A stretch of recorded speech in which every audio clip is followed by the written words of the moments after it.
हम पढ़ने वाले हैं क्लास 9 हिस्ट्री का चैप्टर नंबर 2 जिसका नाम है socialism in Europe and the Russian revolution.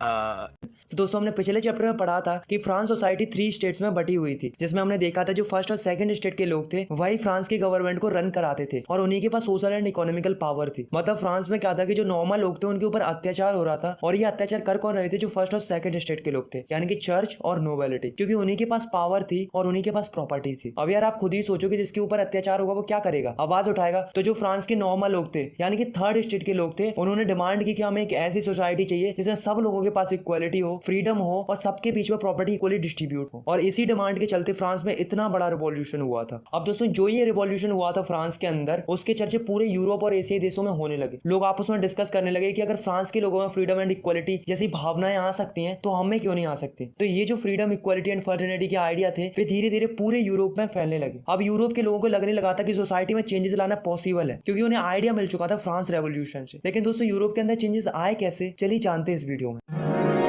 तो दोस्तों उस समय में यूरोप में अलग अलग विचारधाराओं के लोग रहते थे जिनके आइडियाज और सोचने के तरीके अलग अलग थे, जैसे कि लिबरल्स, रेडिकल्स और कंजर्वेटिव्स। पहले हम बात करते हैं लिबरल्स की। तो लिबरल्स वो लोग थे जो समाज में बदलाव लाना चाहते थे। वो चाहते थे कि सोसाइटी में हर एक धर्म के लोग मिलजुल कर रहें, उनके ऊपर किसी भी प्रकार का कोई भी रिस्ट्रिक्शन ना हो। वो नहीं चाहते थे कि कोई भी राजा या डायनेस्टिक रूलर उनके ऊपर राज करे। वो चाहते थे कि गवर्नमेंट ऐसी हो जिसे लोगों के द्वारा चुना गया हो और गवर्नमेंट वो काम करे जिसमें लोगों का भला हो। पर एक चीज थी जो लिबरल्स नहीं चाहते थे, वो नहीं चाहते थे कि हर कोई वोट डाले। वो चाहते थे केवल मैन वोट डाले और ऐसे मैन वोट डाले जिनके पास प्रॉपर्टी। इसके अलावा किसी को भी वोट डालने का अधिकार ना हो, इनफैक्ट वुमेन्स को भी वोट डालने का अधिकार ना हो। सेकंड है रेडिकल्स। रेडिकल वो लोग थे जो ये चाहते थे कि कंट्री के अंदर गवर्नमेंट वो लोग बनाए जिनके पास मेजॉरिटी ऑफ पॉपुलेशन हो। वो नहीं चाहते थे कि कुछ ही लोगों के पास प्रिविलेजेस हो, मतलब विशेष अधिकार हो। अगर प्रिविलेजेस हो तो सबके लिए समान हो, लेकिन सारी की सारी संपत्ति किसी एक के पास ना हो। लास्ट है कंजर्वेटिव्स। तो कंजर्वेटिव वो लोग थे जो सोसाइटी में बदलाव तो चाह रहे थे लेकिन धीरे धीरे से, मतलब चेंजेस तो ये भी चाह रहे थे, मगर ये चाह रहे थे कि चेंजेस आए तो धीरे धीरे से आए, एकदम से कोई चेंज ना आए।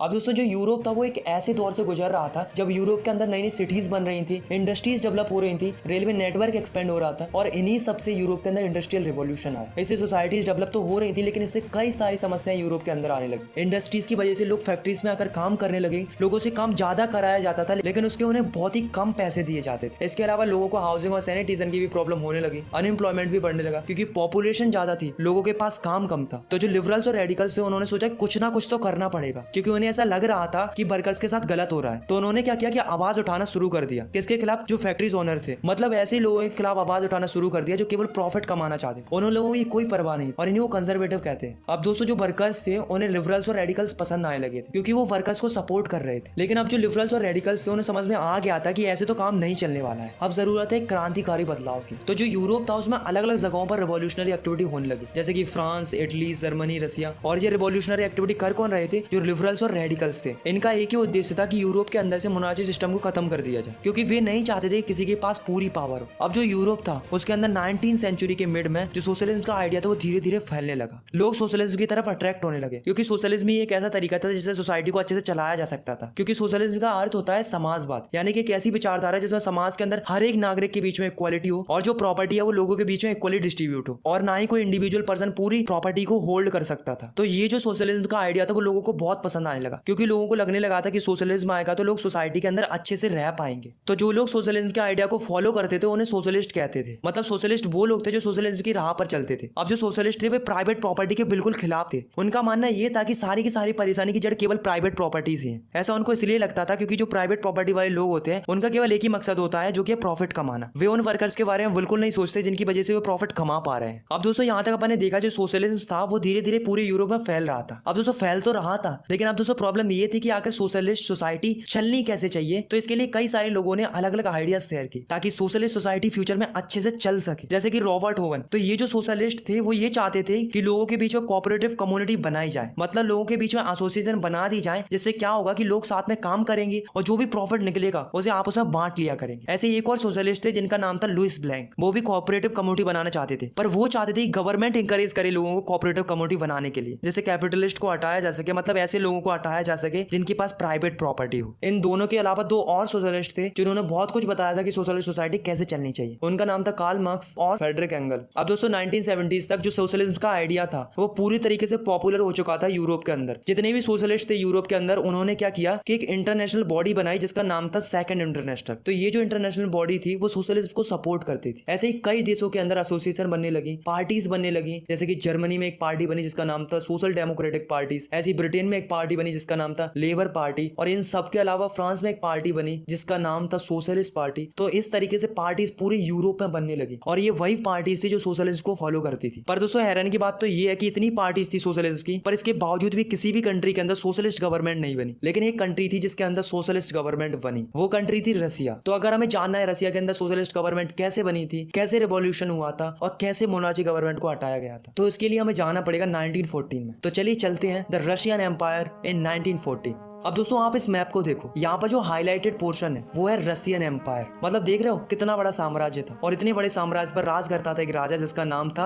Jar Nicholas second. अब दोस्तों जो रशियन एम्पायर था उसमें अलग अलग धर्म के लोग रहते थे, जैसे कि प्रोटेस्टेंट्स, मुस्लिम्स, बुद्धिस्ट, कैथोलिक्स। पर सबसे ज्यादा लोग एक ही धर्म को मानते थे, वो था रशियन ऑर्थोडॉक्स क्रिश्चियनिटी। रशिया में सबसे ज्यादा लोग एग्रीकल्चर पर डिपेंडेंट थे। करीब 85% पॉपुलेशन एग्रीकल्चर सेक्टर में काम करती थी। रशिया के अंदर इंडस्ट्रीज बहुत कम थी। ज्यादातर इंडस्ट्री दो ही जगहों पर थी। पहली जगह थी पीटर्सबर्ग और दूसरी जगह थी मॉस्को। मतलब इतने बड़े रशियन एम्पायर में केवल दो ही जगह थी जहां पर इंडस्ट्रियल वर्क होता था। धीरे धीरे समय निकलता गया और 1890s में रशिया के अंदर रेलवे नेटवर्क एक्सपेंड हुआ। कई सारी नई नई इंडस्ट्रीज बनने लगी, प्रोडक्शन बढ़ने लगा, कई सारे वर्कर्स फैक्ट्रीज में आकर काम करने लगे। 1914 में फैक्ट्रीज के अंदर 31% फीमेल काम करती थी, पर उनको जो पैसे मिलते थे वो मेल के कंपैरिजन में काफी कम मिलते थे। पर जो वर्कर्स थे रशिया के वो दूसरों से काफी अलग थे। सारे के सारे वर्कर्स एक दूसरे को सपोर्ट करते थे। अगर किसी भी वर्कर्स को परेशानी होती थी तो सब मिलकर स्ट्राइक करते थे या फिर अपना काम बंद कर देते थे। तो दोस्तों यहाँ पर हमने देखा कि रशियन सोसाइटी सिटीज के अंदर कैसी थी। अब अपन बात करते हैं कि Russian society in rural area, मतलब गांव की सोसाइटी कैसी थी। तो रशिया के अंदर जितने भी कंट्री साइड या रूरल एरिया थे वहां पर ज्यादातर लोग खेती करते थे, मतलब किसान थे। लेकिन इनके पास काफी कम जमीन होती थी और कईयों के पास तो जमीन होती ही नहीं थी, क्योंकि ज्यादातर जमीन तो नोबिलिटी और चर्च ने होल्ड करके रखी थी। इसलिए किसानों को मजबूरी बस इनके खेतों में जाकर काम करना पड़ता था। किसानों को सबसे ज्यादा नफरत नोबिलिटी से थी, क्योंकि किसानों का मानना ये था कि जो जमीन नोबिलिटी ने होल्ड करके रखी है उसके असली हकदार किसान है। अब दोस्तों जो रशिया के किसान थे वो बाकी यूरोपियन किसानों से अलग थे। अब अलग क्यों थे? क्योंकि ये जो भी फसल उगाते थे उसे मिलजुल कर उगाते थे। पहले फसलों को इकट्ठा कर लेते थे, बाद में जो भी प्रोडक्शन निकलता था उसे आपस में जरूरतों के हिसाब से बांट लेते थे। अब दोस्तों जो रशिया था उसमें क्या होता था कि 1914 से पहले जितनी भी पॉलिटिकल पार्टी थी रशिया के अंदर उनको इलीगल माना जाता था। मतलब वहां पर पार्टी बनाने का कोई अधिकार ही नहीं था। लेकिन उसके बावजूद भी 1898 में एक इलीगल पार्टी बनाई गई जिसका नाम था Russian social democratic workers party. नाम से ही पता चल रहा है कि ये वर्कर्स के लिए बनाई गई थी। इनका काम जनरली अर्बन एरिया में था, मतलब ये शहरों में ज्यादा एक्टिव रहती थी। ठीक 2 साल बाद एक और पार्टी बनाई गई जिसका नाम था सोशलिस्ट रेवोल्यूशनरी पार्टी। ये जो पार्टी थी वो किसानों के द्वारा बनाई गई थी। लेकिन किसानों को पार्टी की क्या जरूरत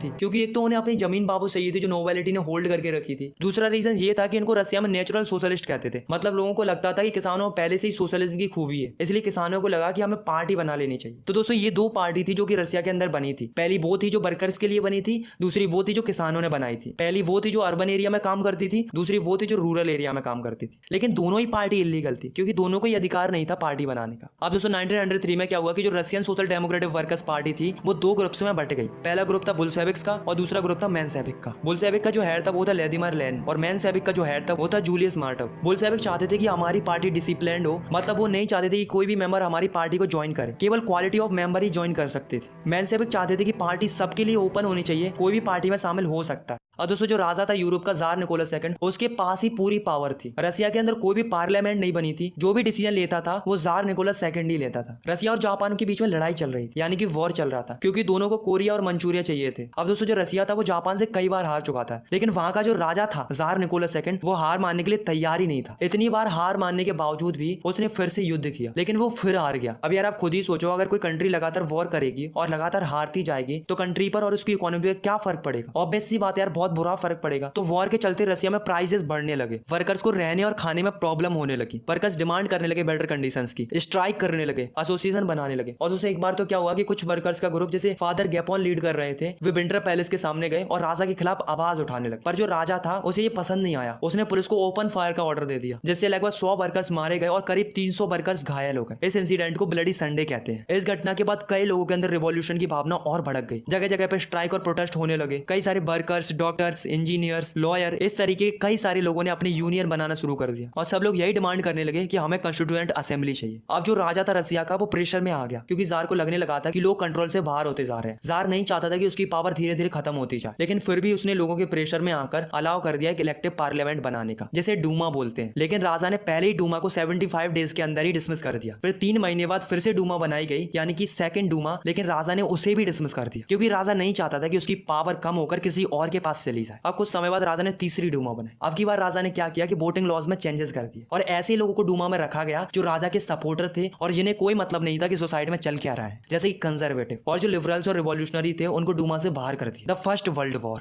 1914 में यूरोप के अंदर कई देशों के बीच में लड़ाई शुरू हो गई। एक तरफ थे जर्मनी, टर्की, ऑस्ट्रिया और दूसरी तरफ थे फ्रांस, ब्रिटेन और रसिया। चूंकि इन देशों की कॉलोनी पूरे वर्ल्ड में थी इसलिए इसको वर्ल्ड वॉर कहा गया। पहले तो रसिया के लोगों ने जार को बहुत सपोर्ट किया, इतना सपोर्ट किया कि लोगों ने सेंट पीटरबर्ग का नाम बदलकर पेट्रोग्रेड कर दिया। क्यों कर दिया? क्योंकि वो एक जर्मन नेम था और जर्मनी से वॉर चल रहा था और जर्मनी से लोगों को उतनी नफरत थी। लेकिन जैसे जैसे समय निकलता गया, वॉर बढ़ता गया, लोगों का राजा पर से भरोसा उठने लगा और जनता ने धीरे धीरे करके राजा को सपोर्ट करना बंद कर दिया। अब सपोर्ट करना क्यों बंद कर दिया था? इसके 3 कारण थे। पहला कारण यह था कि एक तो राजा ने डूमा की पॉलिटिकल पार्टीज के साथ कंसल्ट करना बंद कर दिया था, जिससे जो कंजर्वेटिव लोग थे वो भी राजा के खिलाफ हो गए। दूसरा रीजन ये था कि जो ये आप पिक्चर देख रहे हो वो है राजपूतिन। ये जो था वो राजा का एडवाइजर था, मतलब राजा को एडवाइस देने का काम करता था। लेकिन रसिया के लोग राजपूतिन को पसंद नहीं करते थे। क्यों पसंद नहीं करते थे? क्योंकि लोगों को लगता था कि राजपूतिन एक पुअर एडवाइजर है, लेकिन जो राजा था वो केवल राजपूतिन की बात सुनता था। थर्ड रीजन ये था कि जो रानी थी रसिया की वो जर्मनी की रहने वाली थी, तो लोगों के दिमाग में ये चल रहा था कि अगर रानी जर्मनी की है तो राजा जर्मनी से कैसे लड़ सकता है। तो ये कुछ कारण थे जिनकी वजह से जनता ने राजा को सपोर्ट करना कम कर दिया था। 1914 से 1916 तक जो रसियन आर्मी थी वो बहुत ही बुरी तरीके से हार चुकी थी जर्मन एंड ऑस्ट्रियन आर्मी से। 1917 तक आते आते लगभग 7 मिलियन लोग मारे गए थे इस वॉर की वजह से और 3 मिलियन लोगों के पास रहने के लिए घर नहीं बचे थे। क्रॉप डिस्ट्रॉय हो गई थी, बिल्डिंग डिस्ट्रॉय हो गई थी, रेलवे लाइन टूट गई थी और इस वॉर का काफी बुरा असर इंडस्ट्रीज पर भी पड़ा क्योंकि ज्यादातर वर्कर्स को वॉर में लड़ाई करने के लिए बुला लिया था, जिसकी वजह से गुड्स की सप्लाई रुक गई थी और कई सारी फैक्ट्रीज बंद हो गई। और इन सब के अलावा लोगों के बीच में फूड्स की भी कमी होने लगी थी क्योंकि ज्यादातर फूड आर्मी के लिए चला जाता था। मतलब वर्ल्ड वॉर फर्स्ट के कारण लोगों के ऊपर बहुत बुरा असर पड़ा था। अब दोस्तों जो रसिया की कैपिटल थी पेट्रोग्रेड, उसके बीच से नेवा नदी बहती थी। नेवा नदी की राइट की तरफ गरीब लोग रहते थे जैसे कि वर्कर्स और उनकी फैक्ट्रीज भी लोकेटेड थी। नेवा नदी की लेफ्ट की तरफ फैशनेबल एरियाज थे जैसे कि विंटर पैलेस और कई सारी गवर्नमेंट बिल्डिंग्स भी लोकेटेड थी। इन सब के अलावा डूमा भी यहीं पर लोकेटेड थी। अब दोस्तों 1917 के फरवरी टाइम में पेट्रोग्रेड में बहुत ही जोरों से सर्दी पड़ रही थी। वहां के जो वर्कर्स थे उनको खाने की कमी होने लगी। ऊपर से गवर्नमेंट ने 22 फरवरी को फैक्ट्रीज को भी बंद करवा दिया। इससे गुस्सा होकर 50 फैक्ट्री वर्कर्स लेफ्ट बैंक से राइट बैंक की ओर चले गए और नेवस की प्रोस्पेक्ट जो कि एक जगह थी वहां पर जाकर प्रोटेस्ट करने लगे। इसे देखकर गवर्नमेंट ने कर्फ्यू लगा दिया, जिससे मजबूर होकर वर्कर्स को वापस जाना पड़ा। लेकिन वर्कर्स इतनी जल्दी हार मानने वाले थोड़ी ना थे। वे 24 और 25 फरवरी को फिर वापस गए और प्रोटेस्ट करने लगे। तो राजा ने क्या किया कि उन पर नजर रखने के लिए कैवलरी और पुलिस को आदेश दे दिया। फिर राजा ने 25 फरवरी को डूमा को ही सस्पेंड कर दिया, जिससे डूमा के जो पॉलिटिशियंस थे वो भी राजा के खिलाफ जाकर खड़े हो गए और उन सबने मिलकर पुलिस हेडक्वार्टर में तोड़फोड़ मचा दी। बहुत सारे लोग सड़कों पर आ गए और राजा के खिलाफ प्रोटेस्ट करने लगे। राजा ने ये सब देखकर कैवलरी को बुलाया और फायर करने का ऑर्डर दे दिया, बट कैवलरी ने उन पर फायर करने से मना कर दिया। अब दोस्तों जो सोल्जर्स थे वो भी राजा से परेशान हो गए थे और जो वर्कर्स थे वो पहले से ही परेशान थे। फिर वर्कर्स और सोल्जर आपस में मिल गए और एक नई काउंसिल बनाई जिसका नाम पेट्रोग्रेड सोवियत रखा गया। अगले दिन राजा से मिलने कुछ मिलिट्री ऑफिसर्स आए। उन्होंने राजा को एडवाइस दी कि आप अपने पद से रिजाइन दे दो। तो राजा ने उनकी बात मान ली और फाइनली 2 मार्च 1917 को राजा ने रिजाइन दे दिया। अब दोस्तों जो पेट्रोग्रेड सोवियत थे उन्होंने डूमा के साथ मिलकर एक नई गवर्नमेंट बनाई जिसको प्रोविजनल गवर्नमेंट बोला गया। तो ये जो प्रोविजनल गवर्नमेंट थी वही अब कंट्री को रन कर रही थी। इसी बीच एंट्री होती है बुल्शेविक के लीडर व्लादिमीर लेनिन की। तो अब लेनिन क्या करता है कि गवर्नमेंट से 3 डिमांड करता है। अब भाई इतना बड़ा रिवॉल्यूशनरी था, एटलीस्ट डिमांड तो कर ही सकता था। तो लेनिन की फर्स्ट डिमांड थी कि वॉर को खत्म कर दिया जाए। सेकंड डिमांड थी जो जमीन है उसे किसानों को दे दी जाए और थर्ड डिमांड थी कि बैंक्स को नेशनलाइज कर दिया जाए। और इन्हीं 3 डिमांड्स को अप्रैल थीसिस भी बोला जाता है। उसने ये भी बोला था कि अब हमें बुल्शेविक पार्टी का नाम बदलकर कम्युनिस्ट पार्टी कर देना चाहिए। अब दोस्तों जो लेनिन था उसको लग रहा था कि आने वाले समय में वर्कर्स के लिए प्रोविजनल गवर्नमेंट प्रॉब्लम खड़ी करेगी। ऐसा उसको क्यों लग रहा था? क्योंकि प्रोविजनल गवर्नमेंट के अंदर ज्यादातर वो लीडर बने थे जो पहले से लैंडलॉर्ड थे, बिजनेसमैन थे और जो आर्मी ऑफिसर्स थे। और दोस्तों आपको तो पता ही है कि अमीर लोगों से वर्कर्स की कितनी लड़ाई चलती थी। तो धीरे धीरे वर्कर्स मूवमेंट फैलने लगा, फैक्ट्रीज कमेटी बनने लगी, ट्रेड यूनियन बढ़ने लगे, आर्मी में सोल्जर कमेटी बनने लगे। इन सब चीजों को देखकर प्रोविजनल गवर्नमेंट को लगा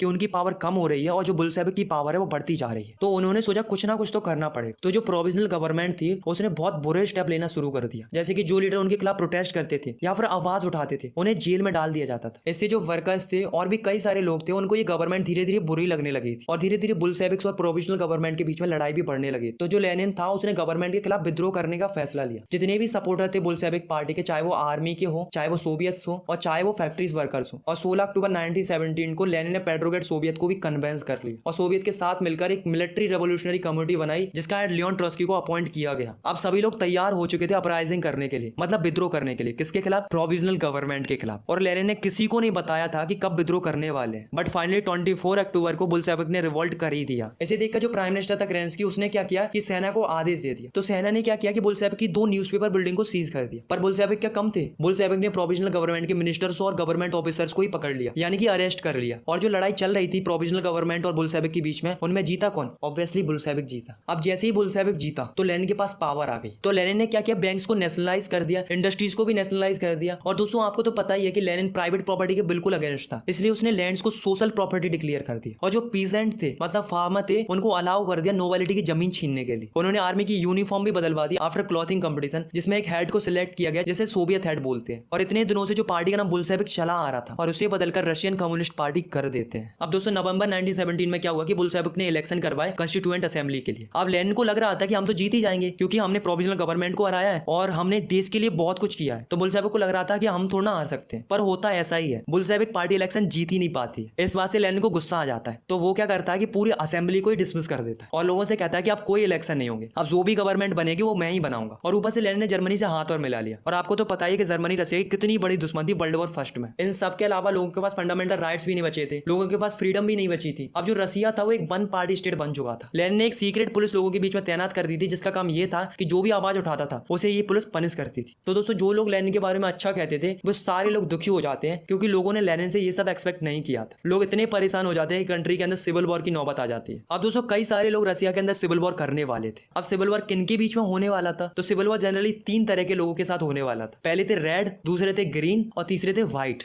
रेड वो लोग थे जो लेनिन के सपोर्टर थे, यानी कि जो बुल्शेविक के लोग थे। ग्रीन वो लोग थे जो कि पीजेंट थे, यानी कि किसान थे। और व्हाइट वो लोग थे जो राजा के सपोर्टर थे, जो राजा को आज भी याद करते थे, यानी कि जो ऑटोक्रेसी को पसंद करते थे। अब दोस्तों सिविल वॉर स्टार्ट हुआ और इन तीनों के बीच में बहुत ही बुरी तरीके से सिविल वॉर चल रहा था क्योंकि तीनों ही एक दूसरे को पसंद नहीं करते थे। अब दोस्तों जो ग्रीन और व्हाइट लोग थे उन्हें वार की कंट्री भी सपोर्ट कर रही थी। क्यों कर रही थी? क्योंकि वो नहीं चाहते थे कि रशिया के अंदर सोशलिज्म फैले, क्योंकि उन्हें डर था कि आज सोशलिज्म रशिया के अंदर फैलेगा तो कल के दिन उनकी कंट्री के अंदर भी सोशलिज्म की डिमांड हो सकती है। इसलिए उन्होंने बुल्शेविक को सपोर्ट ना करके ग्रीन्स और व्हाइट्स को सपोर्ट किया। लेकिन अफसोस इतनी कोशिश करने के बाद भी ग्रीन और व्हाइट हार जाते हैं और बुल्शेविक फिर जीत जाते हैं, यानी कि जीत होती है रेड्स की। और धीरे धीरे जनवरी 1920 तक सारी पावर बुल्शेविक के पास वापस आ जाती है। अब फाइनली लेनिन और बुल्शेविक को लगा कि जिन बातों को करके हम लोग जीते थे उन बातों को पूरा कर देना चाहिए। इसके लिए उन्होंने 5 ईयर प्लान बनाना शुरू कर दिया, मतलब कितना डेवलपमेंट करेंगे पूरे 5 साल के अंदर। तो पहले 2-5 सालों के लिए गवर्नमेंट ने क्या किया कि सारी चीजों के प्राइसेस फिक्स्ड कर दिए, जैसे कंट्री के अंदर इंडस्ट्रियल ग्रोथ को बढ़ाया जा सके। और ऐसा हुआ भी, कंट्री के अंदर इंडस्ट्रियल प्रोडक्शन बढ़ने लगा, नई नई सिटीज डेवलप होने लगी, साथ में इंडस्ट्रीज डेवलप होने लगी। इन सब के अलावा स्कूलिंग सिस्टम भी डेवलप होने लगा, लोगों के लिए हेल्थ फैसिलिटी इंप्रूव होने लगी। तो ये जो सेंट्रलाइज प्लानिंग कर रहे थे बुल्शेविक के लोग, उसकी वजह से रशिया की इकोनॉमिकल ग्रोथ तो काफी इंप्रूव हो रही थी, सब कुछ सही चल रहा था। लेकिन ऐसे में हो जाती है लेनिन की डेथ। फिर लेनिन की डेथ के बाद एक नया लीडर बनता है जिसका नाम था स्टालिन। 1927-1928 तक आते आते ग्रेन्स की काफी ज्यादा कमी होने लगती है रशिया के अंदर। गवर्नमेंट ने जितने भी फूड ग्रेन्स थे उनकी प्राइसेस फिक्स कर दी। अब दोस्तों प्राइस फिक्स कर दी थी, इसलिए पीजेंट ने ग्रेन बेचना बंद कर दिया। अब दोस्तों जो स्टालिन था उसने क्या किया कि इमरजेंसी लगा दी, क्योंकि स्टालिन को लग रहा था कि जो अमीर फार्मर है उन्होंने ग्रेन्स को छुपाकर अपने पास रखा है, क्योंकि वो चाहते थे कि जब प्राइस बढ़ेगा तब ग्रेन्स को बेचकर वो ज्यादा पैसे कमा सकेंगे। पर जो स्टालिन था उसने ग्रेन देना कंपलसरी कर दिया था, मतलब लोगों को ग्रेन्स देना ही देना था। अगर उनके पास ग्रेन्स हैं तो उनको ग्रेन्स देने ही पड़ेंगे, ऐसा उन्होंने कंपलसरी कर दिया था स्टालिन ने। 1928 में स्टालिन के पार्टी मेंबर्स ने घूमना शुरू कर दिया और जहां कहीं से भी उन्हें ग्रेन मिल सकता था वे वहां से ग्रेन जबरदस्ती कलेक्ट कर लेते थे। इनके अलावा जो अमीर फार्मर्स थे उन्हें कुल्लक बोलते थे, उन पर रेड करना शुरू कर दिया था। इतना सब कुछ करने के बावजूद भी ग्रेन्स की शॉर्टेज थी। तो इसके लिए स्टालिन ने एक प्रोग्राम लॉन्च किया जिसका नाम था कलेक्टिवाइजेशन प्रोग्राम, जिसमें लोगों की जमीन को इकट्ठा किया जाता था ताकि मॉडर्न मशीनरी का इस्तेमाल करके ज्यादा प्रोडक्शन निकाला जा सके। फिर बाद में जो भी प्रोडक्शन निकलता था उसे बांट दिया जाता था। तो जो स्टालिन था उसने सारे किसानों को कलेक्टिव फार्मिंग करना कंपलसरी कर दिया था, मतलब उनको फोर्स कर रहा था स्टालिन कलेक्टिव फार्मिंग करने के लिए। जब किसानों ने उसकी बात नहीं मानी तो उसने क्या किया कि लोगों को जेल में डालना शुरू कर दिया। इस बात से पीसेंट गुस्सा हो गए और उन्होंने प्रोटेस्ट के लिए अपने लाइफ स्टॉक्स को डिस्ट्रॉय कर दिया। लेकिन इतना सब कुछ होने के बावजूद भी कंट्री के अंदर ग्रेन्स की प्रोडक्शन नहीं बढ़ रही थी। 1913 से 1933 तक आते आते लगभग 4 मिलियन लोग मर गए थे इस भुखमरी से। अब जो स्टालिन की खुद की पार्टी के लोग थे वो भी स्टालिन को क्रिटिसाइज करने लगे। तो स्टालिन ने क्या किया कि जो भी उसके खिलाफ होता था उसके ऊपर सोशलिज्म के अगेंस्ट कॉन्स्पिरेसी करने के चार्जेस लगा दिए जाते थे, उसे जेल में या फिर लेबर कैंप में भेज दिया जाता था। ऐसे करके 1939 तक 2 मिलियन लोगों को जेल में या लेबर कैंप में भेज दिया था। The global influence of the Russian revolution and the USSR. दोस्तों रशियन रेवोल्यूशन की वजह से काफी सारी कंट्रीज के अंदर कम्युनिस्ट पार्टी बनने रखी। बुल्शेविक ने भी काफी ज्यादा ज्यादा इंकरेज किया था लोगों को, जिससे सोशलिज्म पूरे वर्ल्ड में फैल सके। बोल्शेविक ने conference of the people of the east रखी, जैसे रसिया के अलावा कई देशों के लोग भी पार्टिसिपेट कर सके। बोल्शेविक ने कॉनिंटर्न भी बनाया, जिससे सोशलिज्म को और भी ज्यादा अवेयर बनाया जा सके ऑन इंटरनेशनल लेवल। और यूनिवर्सिटीज को भी खोला गया जिसमें लोगों को सोशलिज्म के बारे में सिखाया जा सके। पर रसिया के बारे में अलग अलग कंट्रीज के अलग अलग व्यूज थे। और दोस्तों जब वर्ल्ड वॉर सेकंड आया तब सोशलिज्म और भी ज्यादा पॉपुलर हुआ पूरे वर्ल्ड में। इनफैक्ट इंडिया में भी काफी सारे लोग रशियन रेवोल्यूशन से इंस्पायर हुए थे, जैसे कि जवाहरलाल नेहरू और रविंद्रनाथ टैगोर। बट रसिया पूरी तरीके से एक सोशलिस्ट कंट्री नहीं बन पाया था और ना ही लोगों को एसेंशियल फ्रीडम मिल पाई थी। बट जो ये सोशलिज्म का आइडिया था उसे पूरे वर्ल्ड वाइड पॉपुलरिटी मिल चुकी थी और रिस्पेक्ट मिल चुकी थी आफ्टर रशियन रेवोल्यूशन।